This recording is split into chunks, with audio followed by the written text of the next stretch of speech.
مفتی صاحب ایک سوال ہے آپ سے کہ یوٹیوب میں جو پرینک چینل ہے اس کی کمائی صحیح ہے یا نہیں، کیونکہ پرینک میں تو لوگوں کو ایک طرح سے اذیت ملتی ہے. پرینک میں دو طرح کے ہوتے ہیں، تو بیہودہ پرینک ہوتے ہیں وہ تو جائز نہیں ہے بالکل. ایک پرینک ہوتے ہیں مذاق کے ہوتے ہیں، اس میں لوگوں کو اذیت ملتی ہے لیکن پھر وہ اذیت خوشی میں تبدیل ہو جاتی ہے.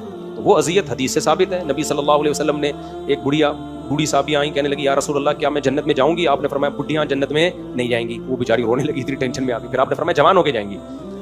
تو یہ غم تو تھا لیکن ایک خوشی کا پیش خیمہ تھا، غم برائے غم نہیں ہے، یہ خوشی کا ذریعہ بنائی. تو بعض دفعہ دوست کو خوش کرنے کے لیے تھوڑا ٹینشن دے کے، سرپرائز دے کے، وہ ٹینشن میں آنے کے بعد خوش کر دیتا ہے. تو پرینک میں اگر کسی کو ٹینشن دی جا رہی ہے لیکن آپ کو پتا ہے کہ اس کی تلافی ہو جائے گی، وہ اینڈ میں خوش ہو جائے گا، تو یہ جائز ہے.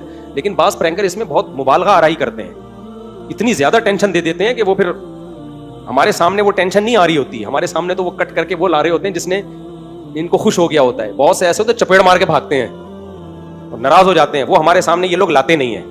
تو اس لیے حدود میں رہیں. تھوڑی بہت تکلیف ایسی جس کی بعد میں تلافی ہو جائے اور وہ خوش ہو جائے، یہ جائز ہے، لیکن اس کی بھی ایک لمٹ ہے. بعض دفعہ بہت زیادہ اگلے کی بے عزتی کر دیتے ہیں، اس کو ٹینشن دے دیتے ہیں، وہ والے کلپ پھر کٹ کر کے ضائع کر دیتے ہیں، وہ ہمارے سامنے نہیں آتے. ایک اصول اور ضابطہ ہم نے بیان کر دیا، بس اس پہ ہر ایک اوپر کو. لوگ کہتے ہیں دیکھو مفتی صاحب ڈر گئے.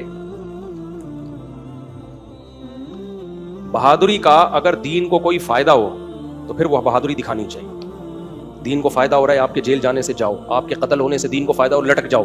جہاں فائدہ نہ ہو رہا ہو نا، بلکہ جو کام کر رہے ہو اس سے بھی محروم ہونے کا خطرہ ہو، تو وہ بے وقوفی ہے، وہ بہادری نہیں ہے. تو عوام کی باتوں میں آ کے کبھی اس ٹائپ کی بہادری کی بالکل بھی کوشش نہیں کرنی چاہیے. صحیح ہے نا؟ متنبی جو تھا نا بڑا شاعر تھا، بہادری پہ بڑے شعر ہیں اس کے. بادشاہ کے خلاف اس نے حجب کی، برائی کی.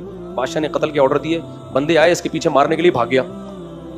اب جب بھاگے تو پیچھے نا وہ جو فوجی اس کو مارنے کے لیے آئے تھے، یا کوئی بندے نے شعر پڑھا، متنبی آج تو ان فوجیوں سے بھاگ رہا ہے جو تجھے قتل کرنے آئے ہیں. شعر میں تو نے یہ کہا ہے کہ مجھے تلوار جانتی ہے کون ہے، مجھے گھوڑا جانتا ہے کہ میں کون ہوں. ایک شعر ہے اس کا جس میں یہ کہتا ہے اگر تو مجھے نہیں جانتا نا تو کوئی پرواہ نہیں ہے. فل بھائی تو وہ کیا ہے یار، پورا شعر مجھے ذہن سے نکل گیا. تو تلوار مجھے جانتی ہے، گھوڑا مجھے جانتا ہے کہ میں کون ہوں. اس نے کہا بات شعر میں تو بڑی بہادریاں دکھائی ہیں تو نے، آج بھاگ رہا ہے، پبلک کی باتوں میں آ گیا.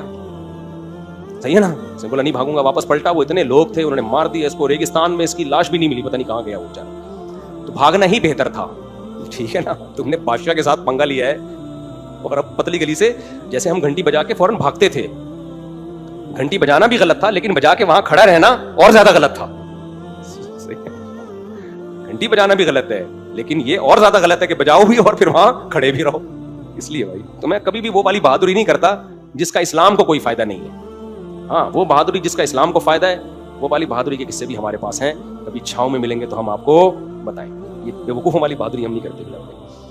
اچھا بھائی موسی سے میں یونیورسٹی کا طالب ہوں اور درس نظامی بھی کر رہا ہوں، پورے دن کے اذکار کی ترتیب بھی اور تلاوت بھی کرتا ہوں تقریباً. بھائی تم تو بہت بڑے بزرگ بن گئے ہو. ساتھ خود ہی ترجمے کے ساتھ ساتھ حفظ بھی کر رہا ہوں. جو کام رہ گئے ہیں بس وہ لکھ کے بتا دیں. لیکن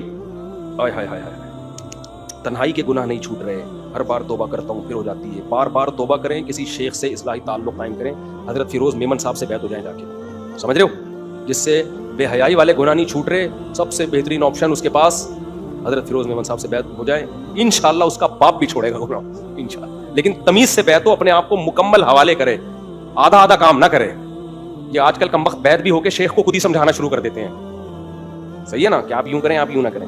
کسی مسئلے پر اشکال ہو تو علماء سے پوچھ لیں، لیکن اصلاح و ارشاد کے لیے شیخ کے اپنے آپ کو ایسے حوالے کیا جائے جیسے مردہ بدستے زندہ، پھر فائدہ ہوتا ہے. تو انشاءاللہ گناہ چھوڑ جائیں گے. اور ایسا نہ ہو کہ جب تک بیعت نہیں ہوتے تو اور کر لیں. آدمی کہتا ہے چلو بیعت تو ہو کے چھوڑ ہی جائیں گے نا، یہ خطرناک بات ہے.